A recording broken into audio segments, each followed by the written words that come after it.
Very good. All right. Good morning, November 29th, 2022.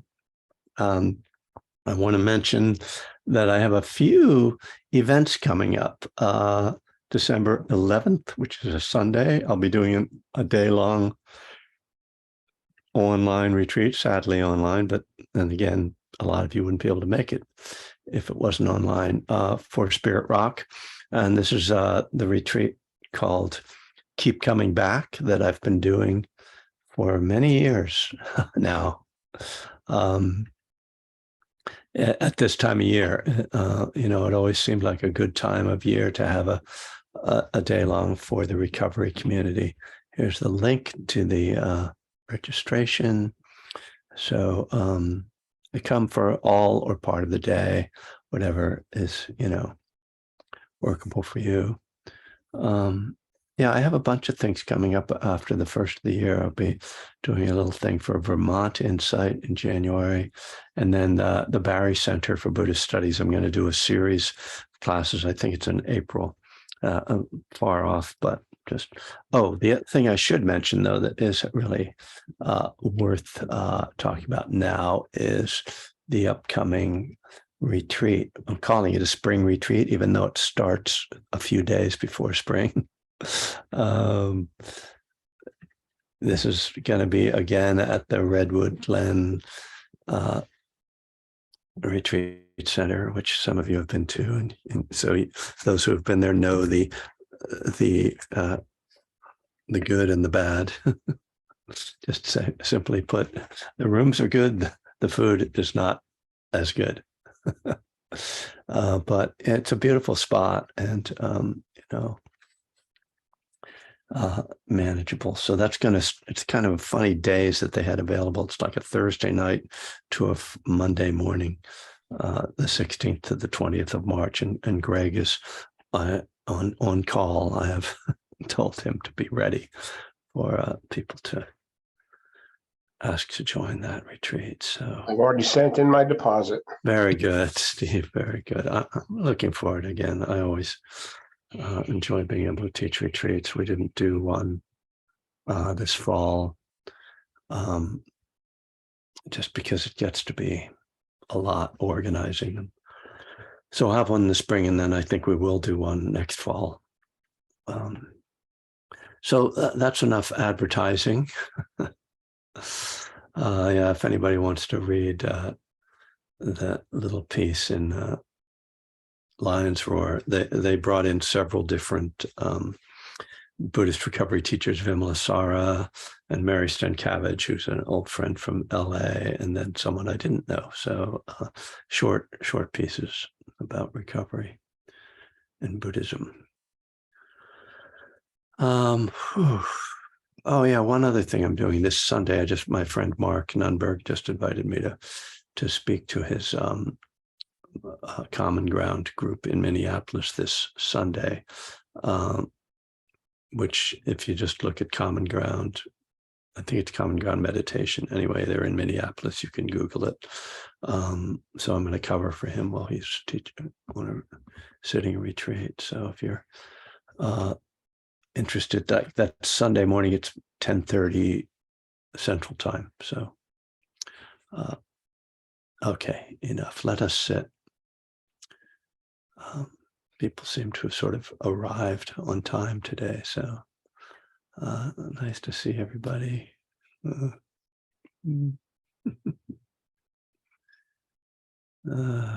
So settling into a comfortable posture.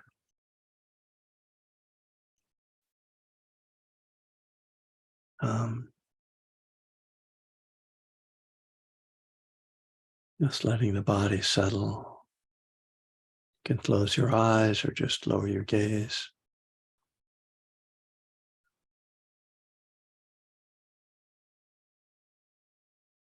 And letting the shoulders release. Relaxing the jaw. Softening the belly.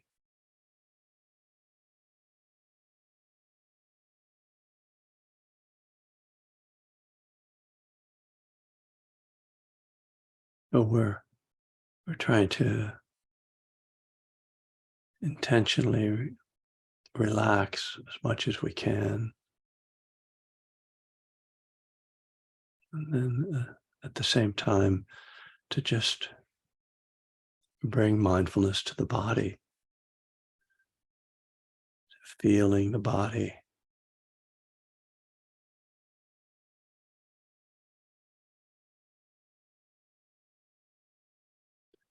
Can be quite interesting to just turn your attention to the simple experience of sensing all the energies and feelings in the body.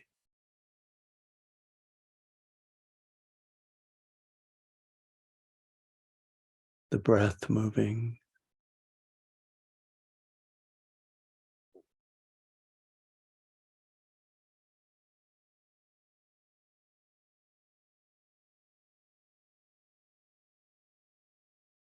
And tuning into the body as a field of energy. What is the status of that energy right now? Is it flowing, or is it more stagnant, dull?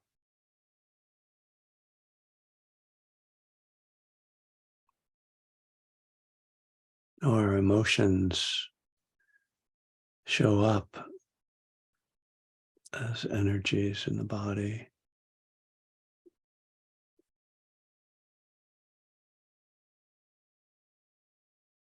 The dullness of boredom or depression, the edge of anxiety,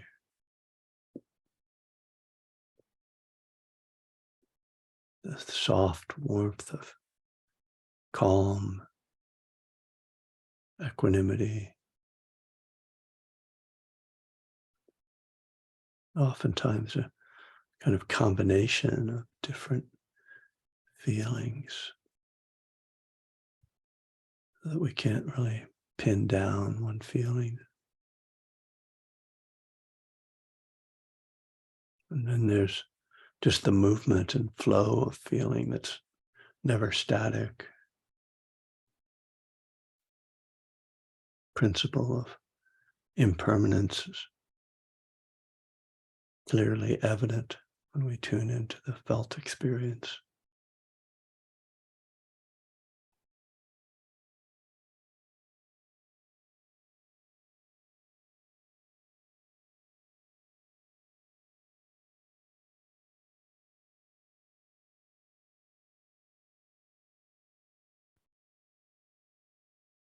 And if we can connect with the simple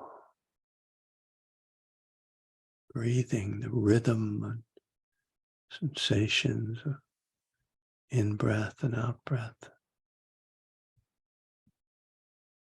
there can be a subtle joy, just a pleasure in not having to do anything more than breathe and sit here.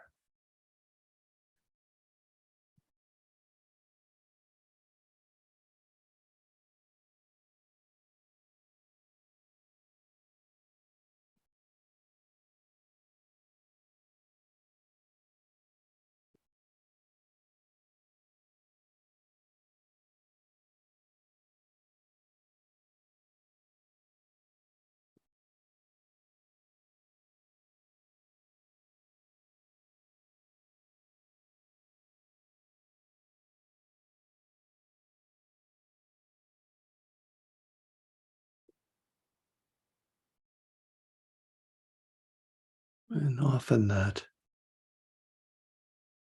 simple pleasure is interrupted by streams of thought.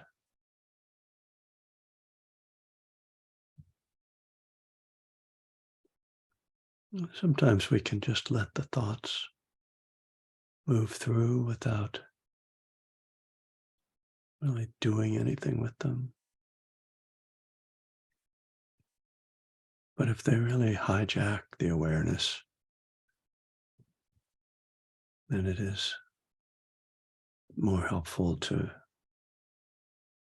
really acknowledge them, maybe note them and see where they're going, and then very intentionally come back to the breath and the body.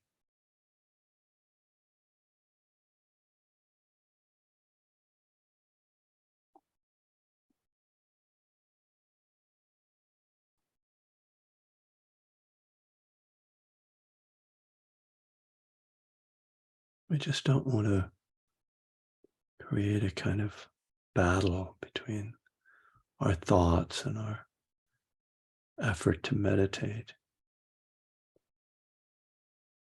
In a way, we have to kind of respect the forces of thinking. They're there for a reason. They're the unfolding of some previous karma, some previous thoughts or plans, or fears, memories. We can't just cut them off, like amputating some part of our mind.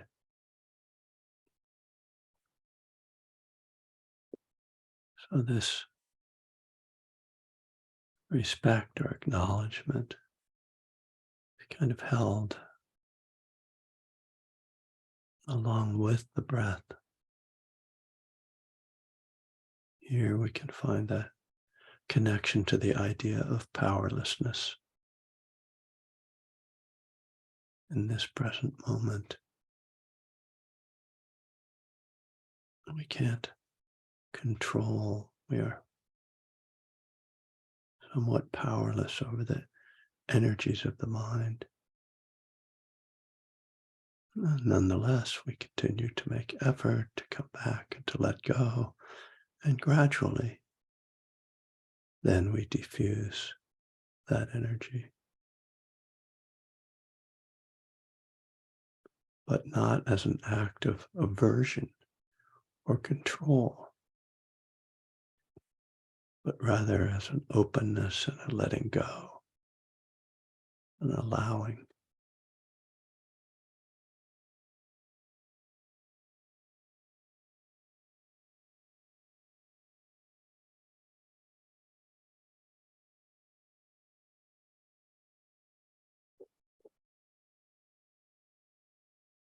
Here we can bring in the principle of love. Rather than being at war with our mind, we can hold it with care, with kindness, with compassion, with forgiveness.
As we sit, our mind state can move in different directions, sometimes toward more peace, more stillness, openness. But other times, as the sitting goes on, we become more disturbed or more agitated. There's no guarantee, no template for how any period of meditation will or should unfold.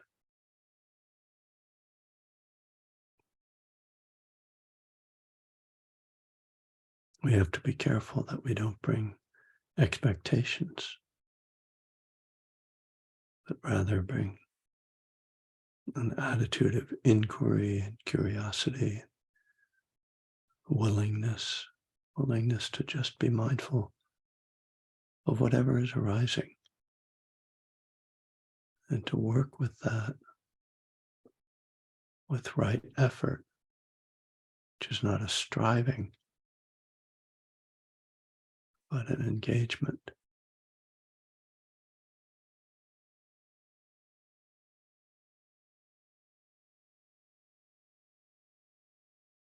It takes time to really come to understand, connect with what is right effort.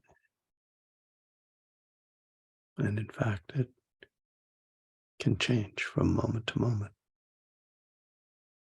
depending on the circumstances, the needs of that moment.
right. I don't usually say anything in the second half of the meditation, but this morning my codependent side kicked in, and I was like, oh, I shouldn't leave everybody so without me taking care of them for so long. As if I could control your meditation experience. As if I could control my own meditation experience.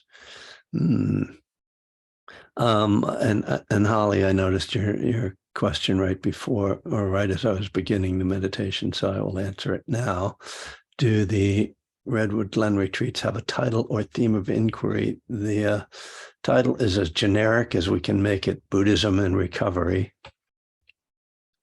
And, you know, the themes tend to emerge out of the retreat, partly out of kind of whatever teaching themes I'm kind of into on March 16th, much like these classes.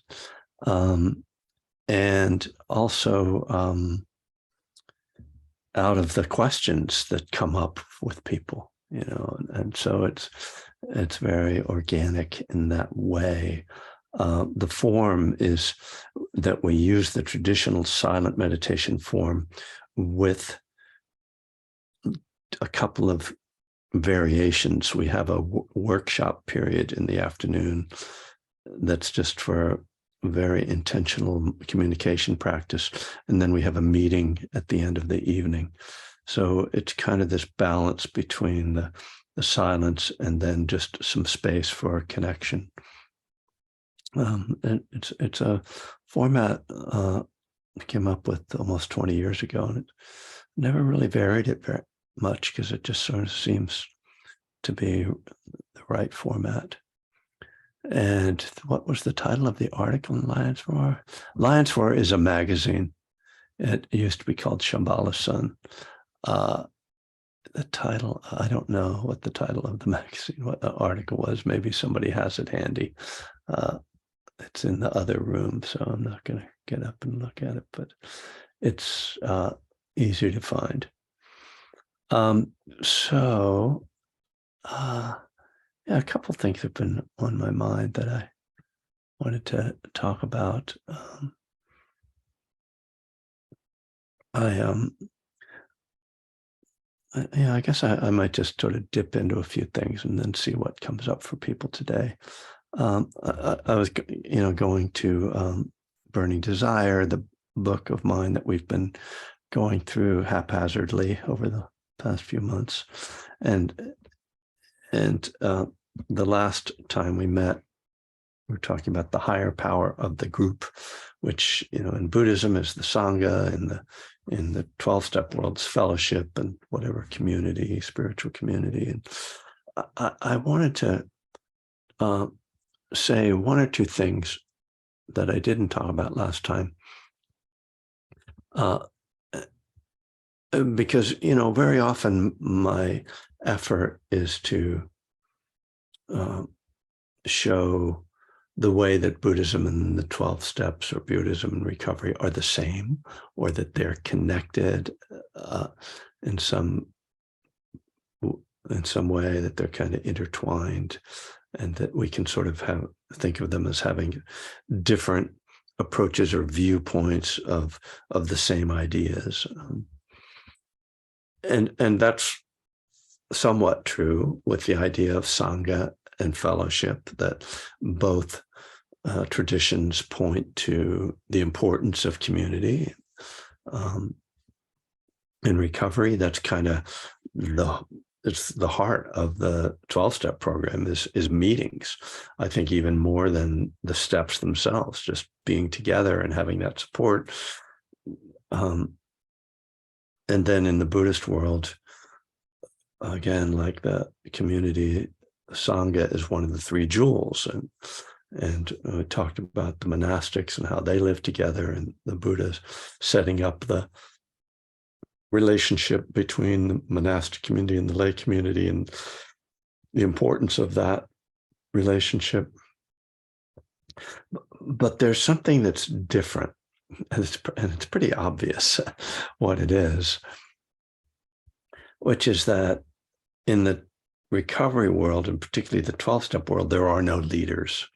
They have trusted servants, and they do not govern, to quote the traditions. And in Buddhism, clearly, we have leaders, and I'll go back to, early on, I think right around the time One Breath at a Time was published, some people in the Bay Area started like one of the first just sort of ad hoc Buddhist recovery groups. And, they invited me to sort of visit them, and I went and talked to them one time, and I could see that what was kind of apparent was that it was mostly an anti-AA group. It was mostly like, I don't believe in God and you can't make me kind of thing. And don't tell me what to do.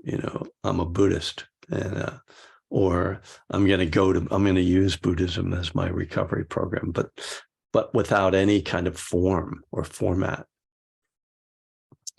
And a lot of those people relapsed.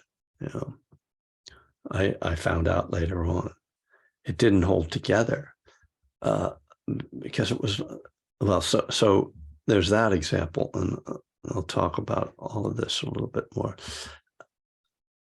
It was also a time, this is where it became more evident to me, the importance of a teacher.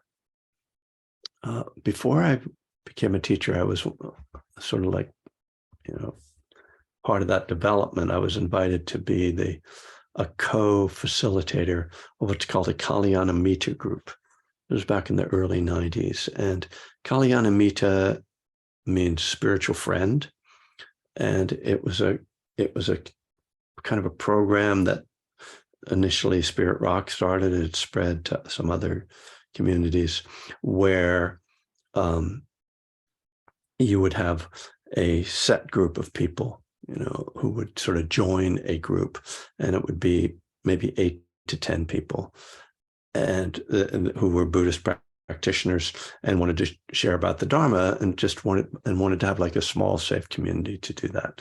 And then there would always be co-facilitators for that. So there'd always be two, so that neither of them would be people wouldn't project onto them that they were a teacher, or that one, the one person was special. So the co-facilitating was a way to kind of diffuse any of that kind of relationship. So that as a co-facilitator, I was clearly instructed not to act like a teacher, not to teach people, not to give teachings, which that sounded okay until at a certain point I started to encounter things that people would say in the group that I knew were not correct in terms of Dharma, and I got frustrated because it was like, well, I can't tell this person that like they're really going off. And what I was seeing was that Buddhism, to understand the Dharma and to understand Buddhism, takes a certain expertise that being a member of a AA group does not require, And I was kind of trying to think through this morning in anticipation of talking about it. And this is what I think the difference is. When you come to Alcoholics Anonymous or any recovery program, you are an expert on addiction. You have been practicing it for a long time. You know a lot about it, a lot that you didn't know you knew until you walk in the room and you start to hear, oh, right. And you get a different perspective and clarification. And pretty quickly, you understand this big picture. When you come to Buddhism, you know nothing. I mean, you have life, but it's a lot more, there's a lot of complexity to it, right?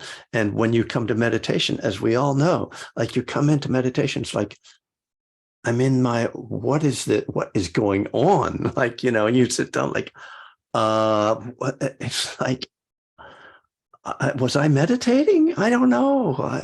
And you start to go on retreats and you're like, what is wait, I think I got this, but what about that? And so it doesn't lend itself to peer group support in the same way that recovery does. It really does. I mean, that's why I take this role, it's one of the reasons I don't like promote peer-led Buddhist recovery groups. I mean, I support that as far as it goes. I mean, I support I'm anything that's going to help people. I'm in support of, but I didn't start a program. I've made this point before. I never started a Buddhist recovery program. I'm not running a Buddhist recovery program. It's different from that. So I think it's worth reflecting on, because there can be resentments about, well, why are you the teacher and what do you know? And fair enough.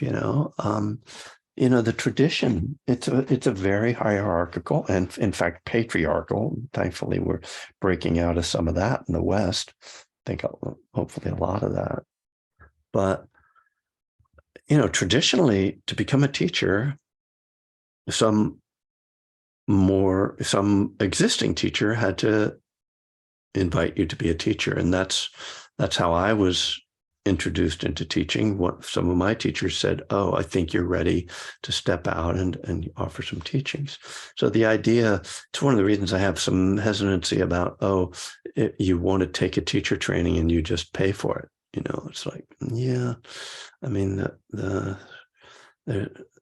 okay. I mean, I understand business, but there needs to be,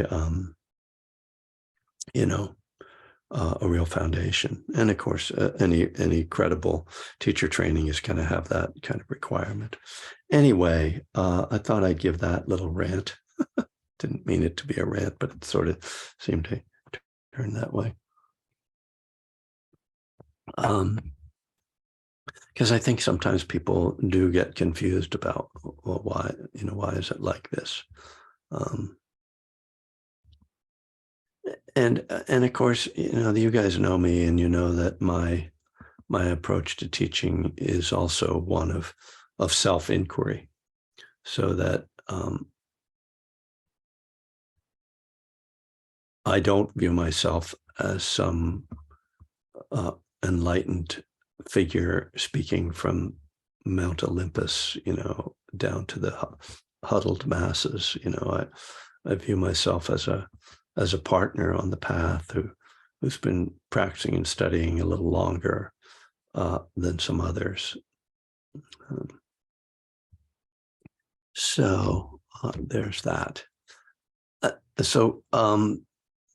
Wow, I see I'm getting like these, I think I need to look at the chat, see what's going on in chat world here. Okay. Check out what Stefan is asking about something. Oh yeah. Oh, good. Yeah.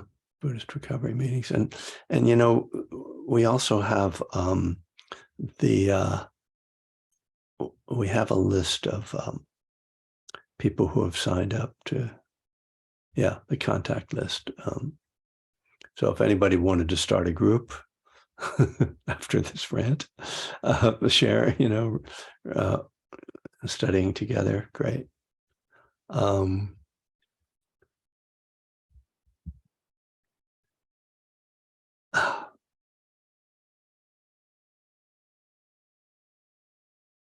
Okay, I can't keep up with chatting. I'm going to go to the last section of part 1 in Burning Desire, which is called The Mystery. And I mostly wrote this because one of my first day-longs that I ever taught. I co-taught a day-long with a friend. A day-long in recovery, and he wasn't in AA. I'm not sure what he was identifying as. I think he might be sober now. Anyway, that was 2003, so back in the midst of time. And at that day-long, I gave, one of my lucid, brilliant talks on higher power, at the end of which he said, yeah, but sometimes it's just a mystery for people. So, or we should just leave it as a mystery. And I was like, oh, wow, resentment. I think this is my day for having resentments, I see. It's like, dude, I just gave a talk on this. And now you're going to like undercut it by saying, oh, we don't really need to think about it. I'm like, thanks. So I guess I felt like I needed to cover that, myself in this book by writing a short thing saying, some people object to the very idea of talking about God because they feel that it's so unexplainable that it's better left as a mystery. Obviously, if I felt that way, I wouldn't be writing this book. Sometimes I amuse myself, as you may have noticed.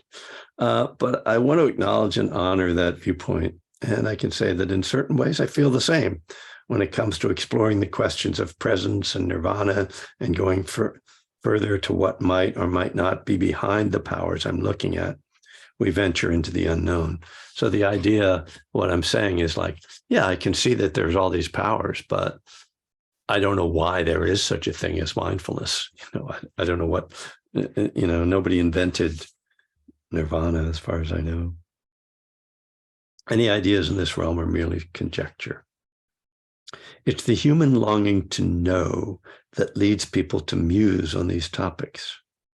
From a Buddhist standpoint, this longing is just another form of desire and thus a cause of suffering. This is why the Buddha discouraged certain lines of inquiry.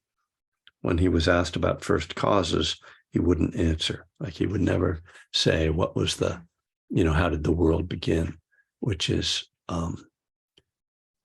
interesting because almost every other religion has a creation story, right? It's sort of one of the things that almost defines religion. It's like, well, this religion believes God invented the world in 7 days, and this religion believes that the universe sprang out of the head of the, Thor or something. We know that there's in a lot of indigenous communities and spiritual traditions, there are these kinds of origin stories, creation stories, and the Buddha just didn't do it. And he didn't because he was like, well, I'm interested in how suffering arises and how it ends. And it's, if I figure out how the world began, it won't make me suffer any less.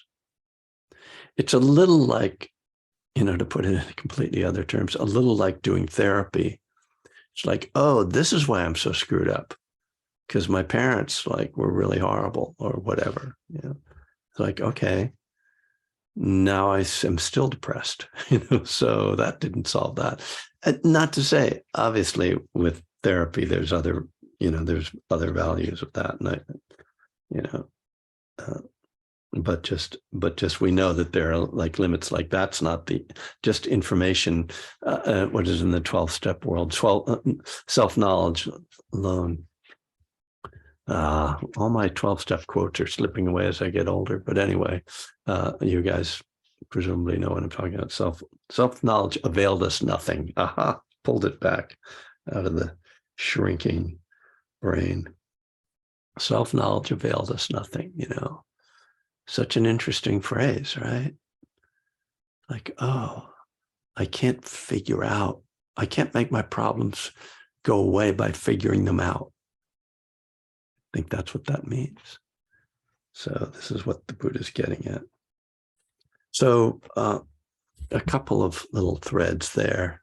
this morning. Deborah, I did see that your hand was up, and I just was in the middle of reading. So go ahead. What you have to say?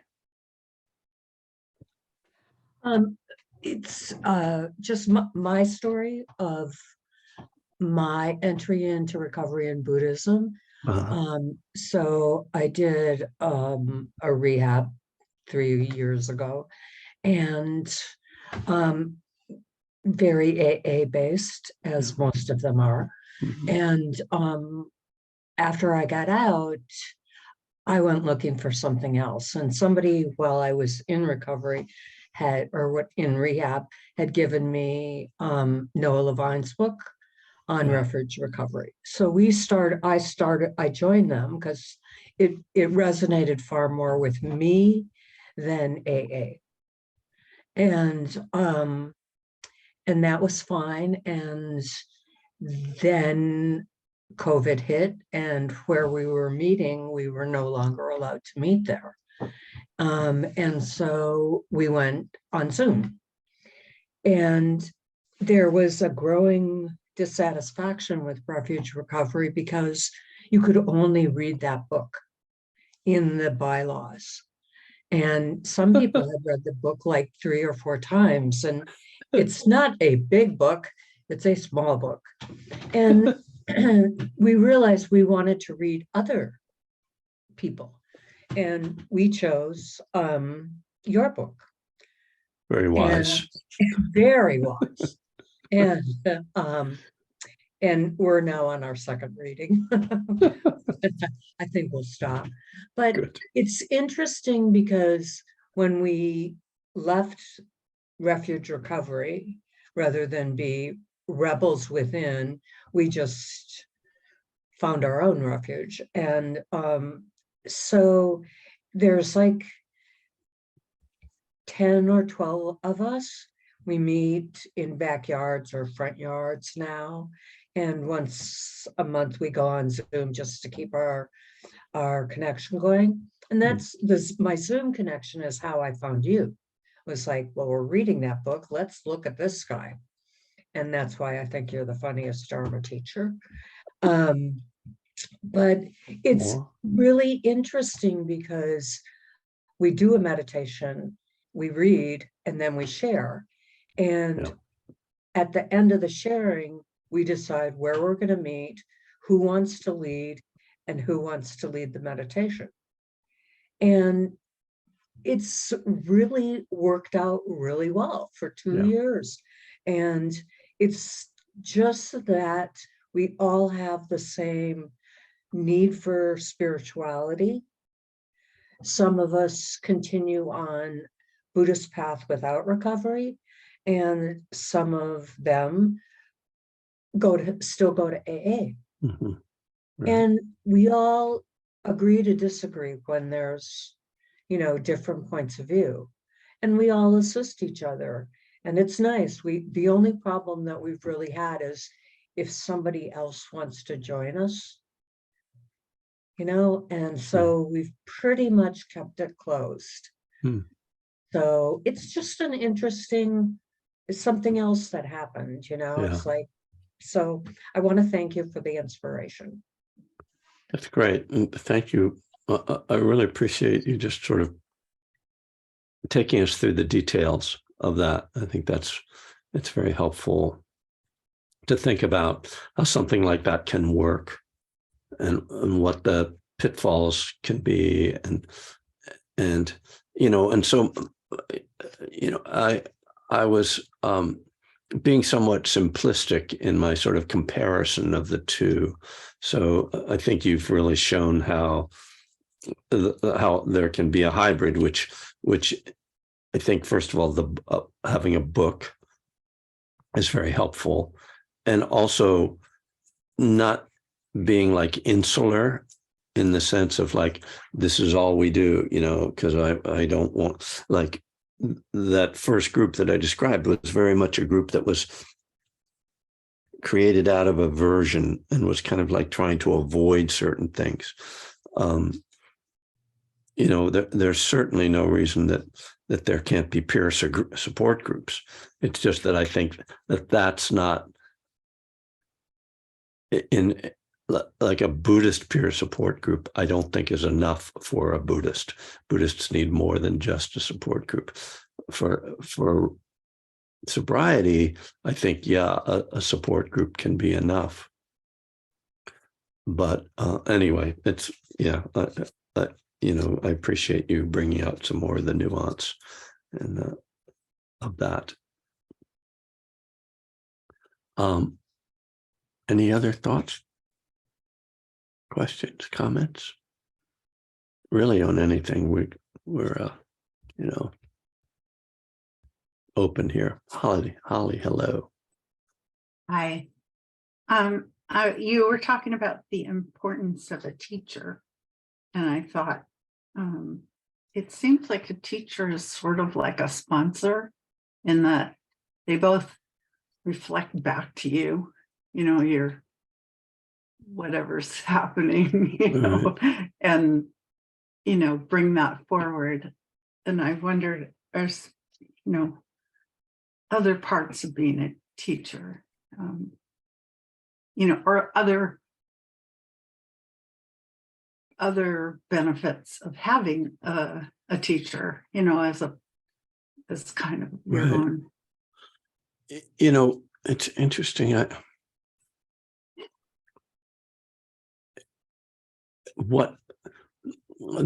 teacher's role in relation to the students varies a lot across traditions and across sort of communities, so that there doesn't, like in the insight world and with lay teachers who are kind of have a job of being a teacher, and thus sort of economic pressures, there tends to be less availability that you would have, like if you're a monk and you're living at the monastery, then the abbot and the senior monks are sort of like your live-in teachers, and in that situation, I think it's more like a sponsor in terms of like the personal connection. It's not as common, although people do develop relationships with teachers. I've somewhat, I think, avoided it because I didn't want anybody to tell me what to do. Just FYI. In fact, you would rarely see me ask a question at a Sangha. Again, just my personality, like, oh my God, like, I don't want to like admit that I don't know something.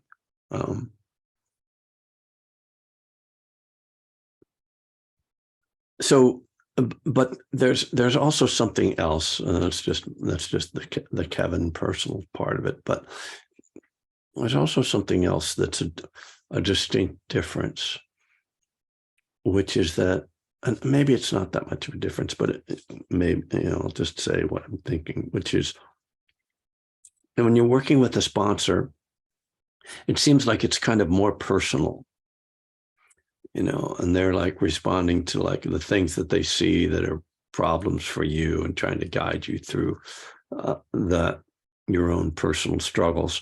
Whereas in Buddhism, because there is this emphasis on letting go of self, then it's not so much that teachers are like pointing to your stuff as they are pointing to the more universal things that we all have, and trying to help people to let go of the infatuation with their own identity and their own problems and solving their own problems, and sort of see things in this more open, non-self, this is just the human condition way. And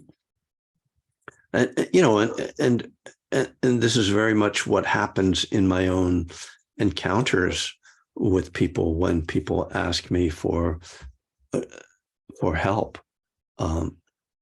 you know, and they want to talk about their practice or their life or their whatever challenges. It invariably comes back to very kind of generic Buddhist concepts, you know, because it's all the same, you know, it's just all the same. And yeah, we each have our own version of it, and we each have our, you know, particular things that are particular challenges within that framework, but it's all within that same framework. You know, I say that. I think that's what I think that's right. So, yeah. And again, you could certainly frame sponsorship in a similar way. Well, it's always about the steps. It's always about, you know, resentments, and it's always about addiction. And so, yeah, in the same way, there is something generic about us as addicts as well. But the relationship just seems different. Like,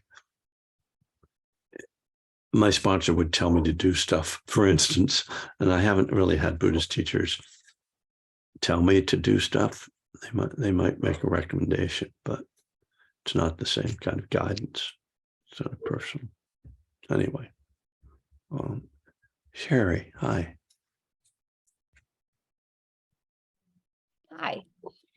Hi. Here in Duluth, we have, I attended an evening Sangha, and it was not about recovery. And they read a book, and these people in there, they just intellectualized everything to such a degree that I was not comfortable there. Yeah.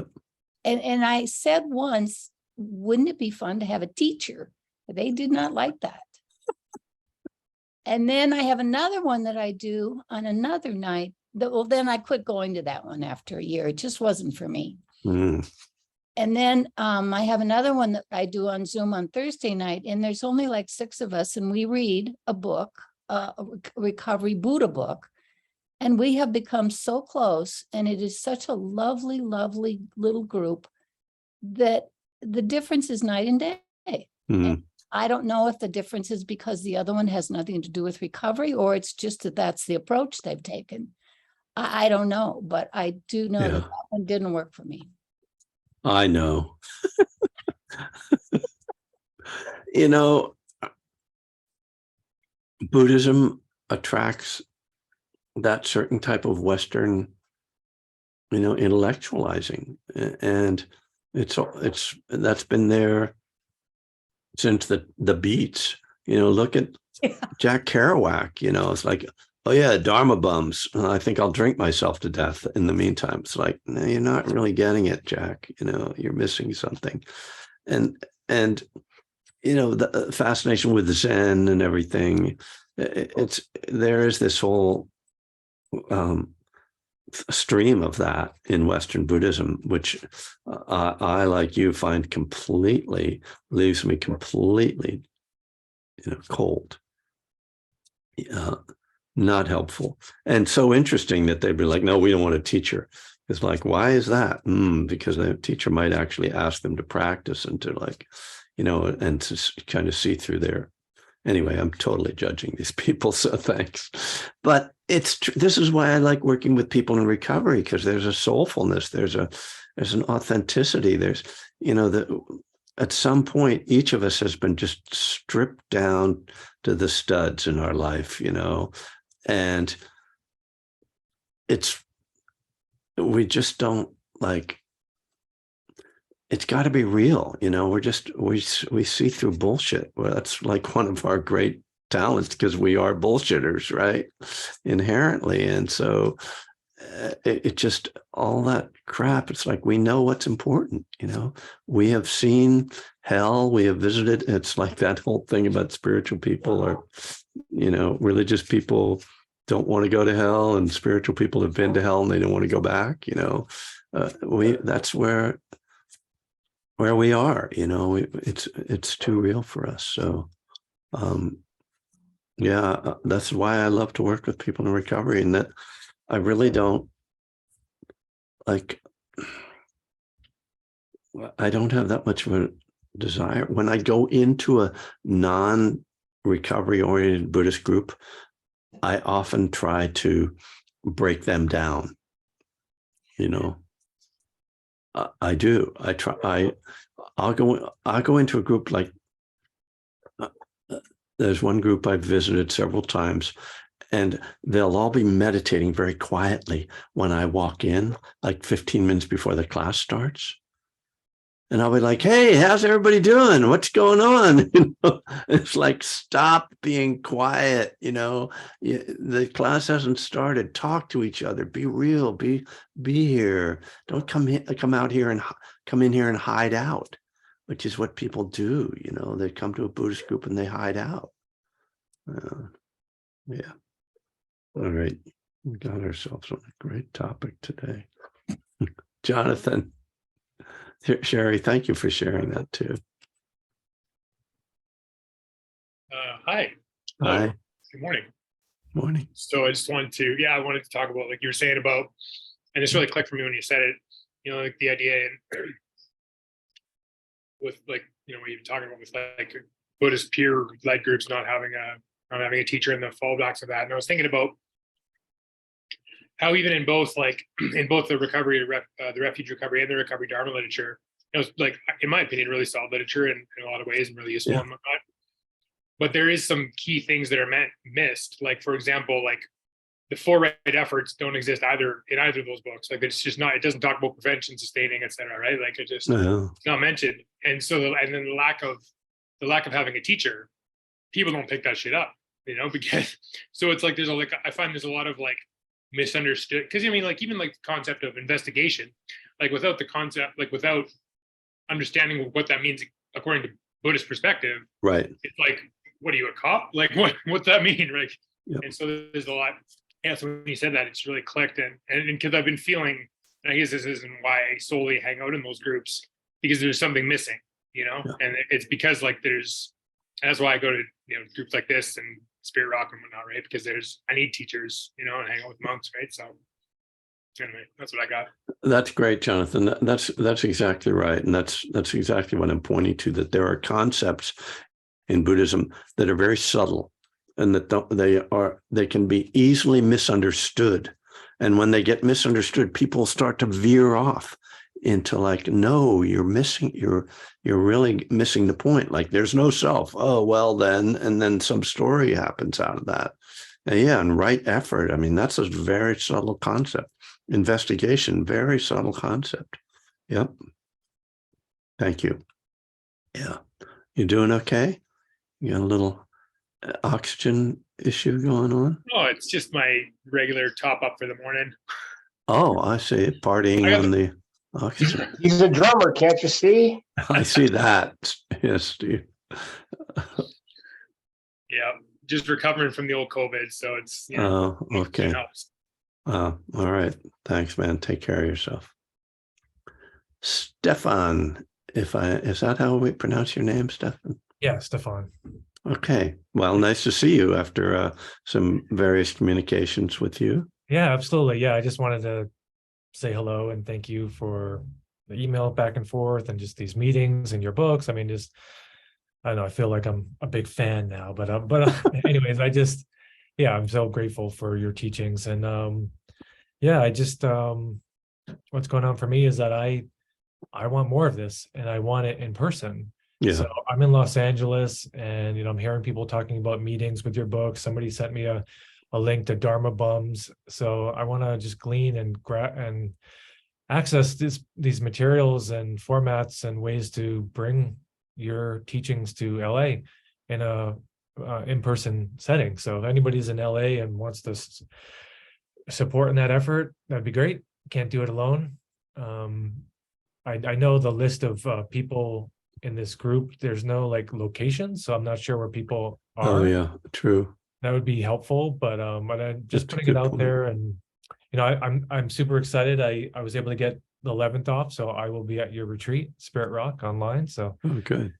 really looking forward to that. And yeah, it's just my recovery has been amplified by connecting with your wisdom and what you've shared. And because I've been in 12 steps since 2015, and I just off and on relapsing, and now I'm at 11 months, and it's the longest I've had. And I know that's because I'm more mindful, I'm more aware of my emotions, I'm able to sit down with them, to not hide them, and with those in my life, my loved ones, and forgiveness for myself. And it's just, I'm really grateful. So I just want to keep going and growing. And so just gratitude to you and to the Sangha. Good. Thank you so much. Good. Yeah. You know, I mean, first, I would also, besides Buddhist Recovery Network, that I know somebody put that in the chat, I would also look at the Inside LA. I don't know if you've looked at their website much. I don't know, you know, I should be in touch with them and see if they have any ongoing Buddhist recovery classes. I was just in touch with a teacher who's not doing much teaching, who's sober, who lives in the Valley, and I was encouraging him actually to do some more, offer some more live teaching. And I don't know what Mary Stankiewicz, who's in this issue of Lions Roar we were talking about, she lives in the Valley as well. She used to run Against the Stream for Noah, and she has a regular sitting group. Again, I don't know if it's got any recovery orientation, but it wouldn't surprise me if, you know, that came up. So just maybe some things to look for. I actually was just looking at her website. It's called, well, I'll just put the link, because her name is not one that you can sort of, yeah, just a second here. Click. Okay, so yeah, check out Mary. She's really, really great. And you know, I'm gonna I'll respond to your latest email as well later today. Thank you so much. All right, Marina. Good evening.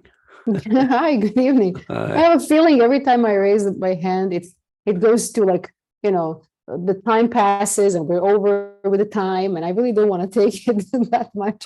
Well, I only call this an hour-long class so that people won't feel stuck in it. But I'm Right. I'm So you always can ready leave. to. Okay. Yeah. Okay. Go on. Then I'll keep talking. Please do. Thank you so much for what you were saying. I think really the views on teachers or no teachers are very different. I think teachers are very important, and I think from the Buddhist perspective that there's so many traditions and so many lineages that people get lost. And when they ask, you know, where do I start? I don't really know. We can start anywhere, but you'll get lost if you don't have some guidance. So for me personally, that's my experience. Very much super important. Yeah. But what I have to say is that I was for a long time in Buddhist Sangha that didn't have to do anything with the recovery. And then later on, I kind of realized that I love the combination of it. Mhm. But my experience with my strictly Buddhist teachers was not really, I didn't really feel fully seen and understood as an addict. And that's really interesting, right? Because there's always this thing of like, well, it's a relationship between something that, you know, on its own, it's not really harmful. So, you know, what do you do with it? Is it really your thing? So, you know, and then I would be like, yes and no, you don't really understand what I'm talking about. So that piece was really missing. And I can still go, I mean, and visit my Sangha, but not really add recovery into it. Yeah. And what I see through combination of Buddhism and recovery, it's wonderful. But it's I started, and I think I mentioned, I started Sarah's group when I was in Bali and COVID started, and it was online group, and I had about 10 to 15 people that were regularly showing up, and they were all coming with AA background, and none of them had any background in Buddhism. And I turned out to actually be a teacher and not just facilitate a meeting because they didn't know anything really. And I didn't, it's also, it's like I was taught that whatever I know, if I know more than somebody else who hasn't been exposed to it, that I can teach, right? Now, Right. I'm not talking from a ego perspective of I'm a teacher, I know it all, but this is what I was taught, so I can actually transfer it to you and see how it speaks to you, right? Right. So I think we should teach. I mean, we should teach everything that we know. And actually, Gabor Mate, who I studied with, he says we teach others what we need to learn, and that's even more interesting. And I really kind of recognize in there. So that I was kind of teaching them Buddhism, not that much recovery because they come from AA, but the combination of both.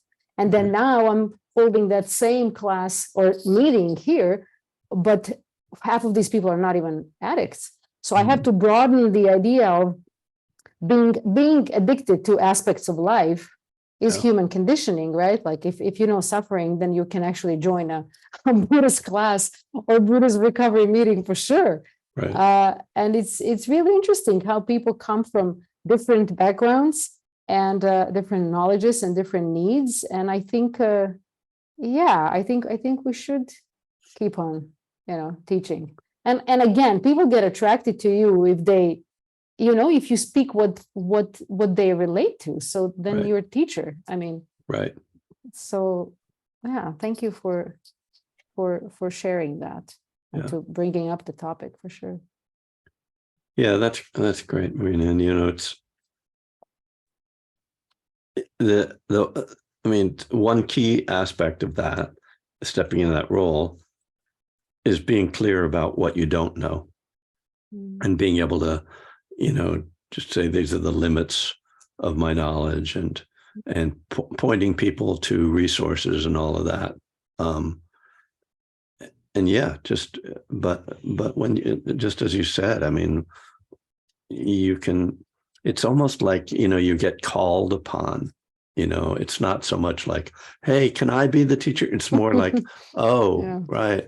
I mean, and frankly, that's kind of what happened to me around recovery. I literally, I was the first couple times I was teaching just a regular group, substituting, and I would occasionally mention recovery, and people started to come up to me after class and say, could you say more about that? Tell us more about that. So it was very much brought out by the community itself, rather than me saying, well, this is what people ought to learn. It was like, oh, there's this real need for this thing that I understand. So, and then just as you said, I mean, I learned and have learned so much. Like when I wrote One Breath at a Time, there was a whole bunch of stuff that had never occurred to me until I said, well, what's this mean? And then I had to think about it. And then, there was this huge growth that happened in me, which is the secret about being a teacher, that your practice actually deepens tremendously through being in that position. Because, I never knew. I'd been going to Buddhist retreats for 20 years, 15 years at least. I couldn't list the Eightfold Path until I had to give a talk on it, and then I had to oh, wait, I need to write it down and get it, and oh, okay. And then I had to think about every one, what's right intention? I thought I knew, but I better look, what does Joseph Goldstein say? What's the sutta say? And you're just, thrown into this whole educational process. It's just delightful, and I'm still in it. I mean, here I am, I'm writing a book on the Anapanasati Sutta, and I'm just battling with it. I mean, I'm calling the book Wrestling with the Buddha, so that's what's happening, man. It's like, at times I'm like, I don't know anything about this. This is terrible. This is humiliating. I can't write this book. And then I'm like, wait, I figured something out. And it's really, it's mind-blowing. Actually, I'm excited to, as soon as I get off here, I have some writing to do today. I'm like, oh, I gotta get it's something that I've figured out when I was playing golf, as I often do. Or in the shower somewhere along the line. Thank you. All right, thanks. Nice to see you. Abigail, dear, why don't we close it with your lovely face? Thank you. I wish I could get the recordings of some of these right after because my mind doesn't retain very well. But anyway, I just wanted to jump in and say that we have here in Eugene, as you know, Kevin, Yeah. started out of our local Insight Sangha. I was asked to start a recovery Dharma-based meeting. Uh-huh. It's going on for about 9 months now. It's very small, but Eugene is very small. So, you know, when I figured it out, 10% of the Sangha members are in this group. So that's nice. Good. 10%. All right. But it has been interesting. My own role, I don't know enough to be a teacher. And we're very, very fortunate, which in that our Sangha leader, Linda, has been part of us without breaking her anonymity in any way. She has been involved in this so that I don't feel like I have to. I have this teacher that I can draw on if we really need. We've been looking at Recovery Dharma because I'm curious about it, and I think Recovery Dharma is difficult as a Dharma book, but as a recovery using Dharma book, it's nice. So we'll probably go through that one and then we'll probably move to yours. But just wanted to mention that it's happening here too. Yeah. Great. Very good, Abigail. Thanks for stepping up. That's great. All right, folks. Well, lots of folks had to leave, and understandable. Everybody is welcome to come and go as they need. Thank you for showing up for yourselves, for the group.